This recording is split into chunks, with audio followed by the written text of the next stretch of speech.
Keventers থেকে ম্যাল road ফাউন্টেনের দিকে যাওয়ার সময় আপনার নিশ্চয়ই চোখে পড়েছে গ্লেনারিস। আর এই গ্লেনারিসের ওপরেই লেখা রয়েছে একটি কথা, হোপ। আচ্ছা, এখানে এই হোপ লেখাটি কেন? কোভিডের পর সব কিছু কেমন থেমে গিয়েছিল, শহর নিঃশব্দ, পাহাড় নিঃসঙ্গ, আর ঠিক তখনই গ্লেনারিস তার দরজায় টাঙিয়ে দিয়েছিল একটি শব্দ, হোপ। এটা শুধু একটা ব্যানার ছিল না, এটা ছিল একটা প্রতিশ্রুতি যে আমরা আবার উঠব, আবার হাঁটব, আবার বাঁচব।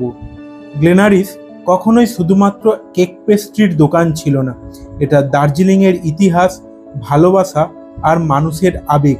আর সেই হোপ আজও মনে করায় যতই খারাপ দিন চলুক না কেন, ভালো দিন আসবেই।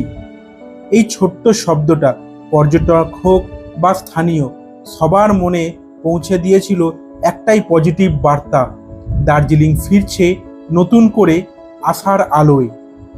গ্লেনারিস শুধু ব্যবসা নয়, এটা পাহাড়ের মন ছুঁয়ে যাওয়া একটা নিঃশব্দ বার্তা, যতদিন হোপ আছে ততদিন হারিয়ে যাওয়া সম্ভব নয়।